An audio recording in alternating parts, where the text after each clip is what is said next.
Ketua Menteri Datuk Seri Panglima Haji Jinor hari ini mengambil peluang bertemu dan memberi kata-kata semangat kepada dua rakyat Sabah yang terpilih mengikuti ekspedisi menawan Gunung Everest bermula 26 Mac ini.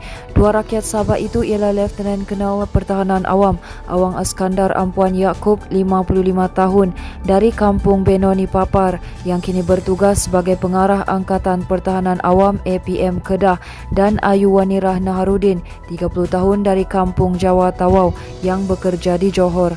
Awang Iskandar dan Ayu Wanirah adalah antara 11 orang termasuk jurulatih dan pendaki Orang Kurang Upaya OKU yang akan menyertai misi keluarga Malaysia Everest 2022 selama 3 bulan sehingga Jun ini. Haji Jin meluangkan masa hampir sejam bersama kedua-dua pendaki berkenaan termasuk menyerahkan bendera negeri Sabah untuk dikibarkan di puncak Gunung Everest. Sementara itu, permohonan untuk mendaftarkan Gabungan Rakyat Sabah JRS sudah dihantar kepada Jabatan Pendaftaran Pertubuhan ROS untuk proses kelulusan. Timbalan Ketua Badan Pimpinan Parti Pribumi Bersatu Malaysia Sabah, Datuk Seri Masri Manjun berkata, proses itu diharap dapat dilaksanakan secepat mungkin. Beliau berkata demikian ketika ditanya berhubung perkembangan usaha mendaftarkan JRS sebagai gabungan politik rasmi di negeri ini. Sebelum ini, Presiden Parti Bersatu Sabah, Datuk Seri Dr. Maximus Ongkili memaklumkan senarai Barisan Harapan kepimpinan JRS akan diumumkan Ketua Menteri Datuk Seri Haji Jinor selepas gabungan itu berjaya didaftarkan.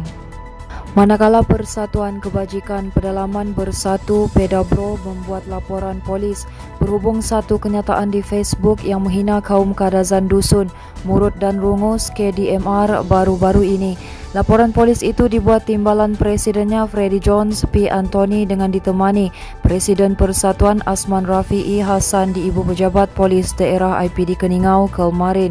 Katanya ia merujuk kepada kenyataan berbaur penghinaan yang dibuat pengguna Facebook dengan nama akaun Muhammad Zahid Al-Sulaiman dalam grup Facebook Suara Anak Sabah SAS. Kenyataan itu katanya didapati menggunakan perkataan lucah dan menghina kaum KDMR. Sementara itu, seorang penduduk Keningau, Jude R. Sodomon, turut membuat laporan polis berasingan juga membabitkan isu sama di IPD Keningau semalam. Katanya kenyataan yang dikeluarkan individu tidak bertanggungjawab itu mengguris hati rakyat Sabah, khususnya kaum KDMR.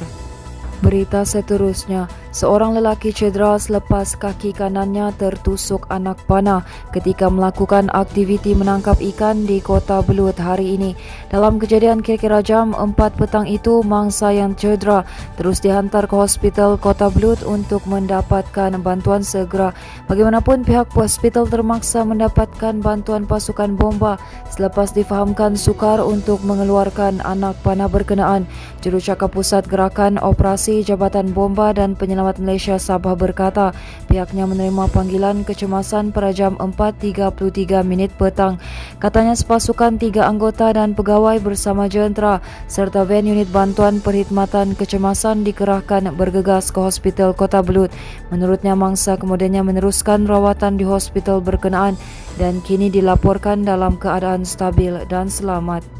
Seterusnya, selepas mencatat kenaikan agak tinggi jangkitan COVID-19 semalam, Sabah kembali merekodkan penurunan dengan sebanyak 198 kes kepada 1,154 kes hari ini.